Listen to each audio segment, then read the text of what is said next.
이 시간 말씀을 받겠습니다. 이 복된 시간을 주시는 하나님의 말씀은 우리 계속해서 요한일서 5장 13절에서 15절까지의 말씀입니다.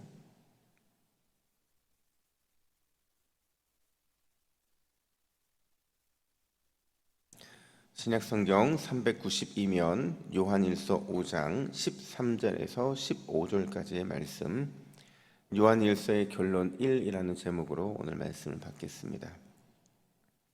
우리 13절부터 15절까지 우리 한 목소리로 합독하겠습니다. 함께 읽습니다.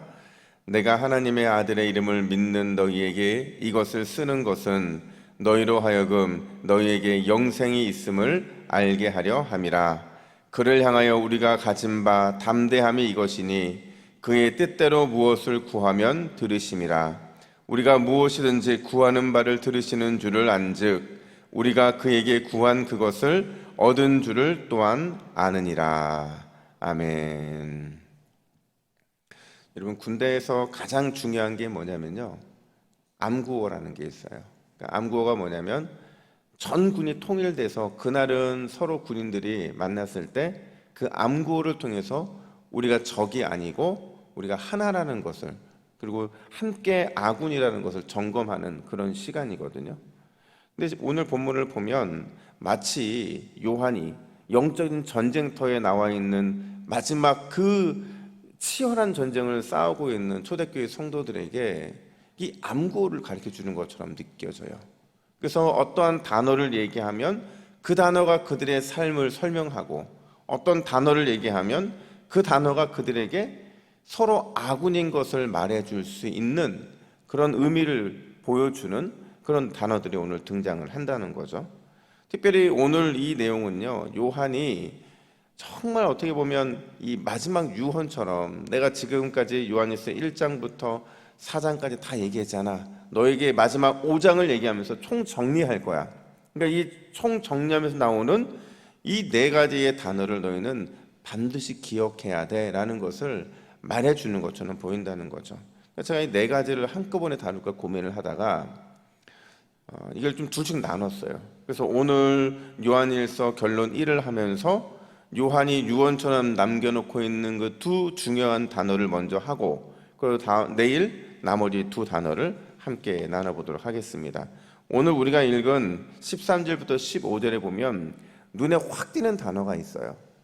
마치 이 종말의 시대를 살아가면서 성도들이 반드시 이걸 알고 있으면 힘을 얻고 소망을 얻을 수 있는 두 단어, 그 단어가 뭐냐면 바로 영생이라는 단어이고요, 또 하나는 구하다라는 단어예요. 이 두 단어를 요한이 말을 했을 때요, 아마도 그 당시의 성도들은 굉장히 큰 도전을 받았을 것 같아요. 어떻게 보면 큰 힘을 받았고 살 소망을 이 두 단어에서 찾았다는 거죠. 왜냐하면 이 두 단어가 그 당시 처해 있는, 그들이 처해 있던 그 상황에 대한 만능 해답처럼 느껴졌기 때문에 그렇다는 거예요. 과연 이 두 단어가 요한을 통해서 어떻게 설명되어지기를 원했을까? 첫 번째로요, 우리는 날마다 영생의 기쁨을 누려야만 한다, 이렇게 말을 해요. 영생의 기쁨을 누려야 한다. 여러분, 영생이라는 게 뭡니까? 우리의 미래죠. 어떤 미래요? 예수 그리스도를 믿음으로 인해서 영원한 생명을 얻은 것, 그것이 우리의 가장 확실한 미래라는 겁니다. 이 미래에 대해서, 특별히 이 영생에 대해서 요한이 뭐라고 말을 하냐면 우리 13절 말씀을 다시 한번 같이 읽습니다. 13절입니다. 시작. 내가 하나님의 아들의 이름을 믿는 너희에게 이것을 쓰는 것은 너희로 하여금 너희에게 영생이 있음을 알게 하려 함이라. 아멘. 사실 여러분, 이 말은 너무 당연한 말이에요. 왜냐면요, 보세요, 내가 하나님의 아들의 이름을 믿는 너희에게 이걸 쓴다 말을 하면서 너희한테 영생이 있음을 알려주고 싶어, 이렇게 말하는 거거든요. 근데 생각해 보세요. 하나님의 아들의 이름을 믿는다는 게 결국은 영생을 얻었다는 거잖아요. 영생을 모르는 사람이 하나님의 아들을 믿기도, 그분을 이해할 수도 없다는 거예요. 그러니까 뻔한 얘기를 하고 있는데 누구나 다 할 수 있는 이런 일을 왜 자꾸 반복해서 말을 하고 있느냐? 그 이유가 뭐냐면요, 초대교회 성도들 가운데 이 확실한, 너무나도 확실한 영생에 대해서 확신을 갖지 못하는 사람이 너무 많았던 거예요. 확신만 갖지 못한 게 아니라 그 영생에서 떨어져 나가는 사람들이 많이 생기기 시작하더라는 겁니다. 왜요? 그 영생의 의미를 제대로 알지 못해서 그래서 떨어져 나가는 거죠. 저도 신방을 하다 보면 간혹 이렇게 구원의 확신을 물어볼 때가 있어요. 그러니까 뭐 새가족들이 왔을 때 그들에게 신방을 갈 때 그렇게 물어볼 때도 있고, 심지어 이제 막 주님의 부르실 날이 얼마 남지 않은 것처럼 보이는 분들에게는 제가 반드시 구원의 확신에 대한 부분들을 확인을 하거든요. 근데 놀랍게도요, 여러분, 구원을 점검하다 보면 진짜 뜬금없는 대답을 하는 경우들이 참 많이 있어요. 평생 신앙생활했고, 그래서 그분도 직분도 받으신 분인데 구원의 확신이 있는지를 물어보면 뭐라고 늘 대답을 하시냐면, 구원을 자꾸 내 삶하고 연결을 시키는 거예요. 어떤 거냐면 이런 거죠. 내가 늘 주일도 지키지 못했는데, 내가 늘 주님 앞에 11조도 잘 내지 못했는데, 늘 나는 아직까지도 부족한데 내가 어떻게 천국에 갈 수 있냐는 거예요. 또 어떤 분들은 구원을 자신의 과거의 죄와 연관시키기도 해요. 내가 이랬던 사람인데, 내가 이렇게 하나님 앞에 큰 죄를 지었던 사람인데 내가 부끄러워서 천국에 갈 수 없다는 거예요. 여러분, 오늘날만 그런 게 아니고요, 초대교회 당시에도 많은 그리스도인들이 확신한 영생이 주어져 있음에도 불구하고 그 확신한 영생에서 자꾸 떨어져 나가더라는 거예요. 그걸 가만히 보고 있으니까 요한이 볼 때에도 자꾸 그들이 구원을 자신의 삶과 연결시키거나 자신의 과거의 죄와 연관시켜서 확신을 누리지 못하고 살아가는 사람들이 너무 많더라는 거죠. 여러분, 우리의 구원은 예수 그리스도를 믿는 그 믿음 때문에 은혜로 받는 것인 줄로 믿습니다. 공짜예요. 공짜지만 우리가 낸 건 없지만 예수님은 우리의 그 구원을 위해서 자기의 목숨값을 지불하신 거예요. 그러니까 공짜지만 엄밀한 얘기로 말하자면 공짜가 아닌 거죠. 뭐가 더 필요해요? 예수님의 피가 나의 과거와 현재와 미래의 죄까지도 다 용서하실 만큼 그 완벽하게 우리에게 주어졌는데 우리가 뭘 걱정하느냐 하는 겁니다. 오히려 여러분, 우리가요 어떻게 살아야 되느냐, 날마다 영생의 기쁨을 충만히 누리고 살아야 돼요. 내가 영생을 얻은 나에게 영생의 소망이 있는 사람이다. 심지어 어떻게 생각해야 되냐면요, 여러분, 우리가 영생의 기쁨을 누린다는 건 뭐냐면 영생을 누릴 곳이 있다는 것을 소망하는 거예요. 그러니까 영생을 누릴 곳이 있다는 건 뭐예요? 우리가 죽어서 갈 곳이 있다는 거예요. 그 소망으로 과거의 죄책과 싸워야 되고 그 소망으로 현재의 고난을 이겨야 된다는 거죠. 제가 구체적으로 설명드리면 이런 거예요. 제가 군대에서요 신병들 상담을 굉장히 많이 했거든요. 제가 정훈병이기도 했었고 나중에 군종이 되면서 신병들을, 그러니까 매주 들어오는 신병들을 계속 케어하고 거의 2주 이상을 교회 데리고 다니면서 열심히 케어하는데, 여러분, 신병들이 가장 힘들어하는 게 뭔지 아세요? 처음 군대 입대해서 가장 힘들어하는 거는요, 이 군 생활에 대한 막막함이에요. 저희 때는 2년 2개월이었으니까, 그러니까 이 군인들이 들어오면 이제 훈련 받고서 앞으로 남은 2년이 넘은 시간을 그 부대에서 있어야 되는 거예요. 얼마나 끔찍합니까? 부모님 밑에 늘 있다가 이제 갑자기 이 문화적인 단절도 생기게 되고 이 시간이 너무 안 가는 거죠. 근데 그때 이제 이런저런 얘기를 들으면서 제가 무슨 얘기를 해주냐면, 처음에는 이렇게 얘기해요. 이 군대 생활도 결국에는 그냥 지나간다. 우리가 쉽게 쓰는 말이죠. 그래도 국방부 시계는 간다, 이런 말이 있잖아요. 시계를 보면 언젠간 가더라. 나도 너희처럼 그럴 때가 있었는데 벌써 상병이 되고 병장이 되더라. 이걸 여러분 신앙적으로 풀어보면 이런 겁니다. 우리에게는요, 우리가 영생을 누릴 곳이 있다는 건 무슨 얘기냐면 우리가 돌아갈 집이 있다는 거예요. 돌아갈 품이 있다는 거예요. 우리가 돌아갈 고향이 있다는 겁니다. 이거를 우리는 영생을 누리며 기쁨을 누리는 삶이라고 말하는 거예요. 우리가 돌아갈 집이 누구의 집이에요? 아버지의 집이잖아요. 우리가 돌아갈 고향이 어디예요? 아버지의 품이잖아요. 우리가 돌아갈 영원한 기쁨의 소망이 있다는 것, 그게요 이 세상에서 우리를 견디게 만들고 또 세상과 싸워 이기게 만든다는 거예요. 그 요한이요, 지금 엄청난 고난을 받고 있는 성도들에게 내 뜻대로 되는 거 아무것도 없는 그 당시 그리스도인들에게 뭘 말해주고 있냐면, 걱정하지 마. 지금 너희들이 여기서는 고난을 받고 여기서는 힘든 시간을 보내도 우리에게는 돌아갈 고향이 있어. 우리에게는 가야 될 그 영생의 소망이 있어. 그러니까 너희들 지금 견뎌야 돼. 이 말을 하고 있다는 거예요. 여러분, 오늘 하루 우리가 살아야 될 힘은 다른 데 있는 게 아니에요.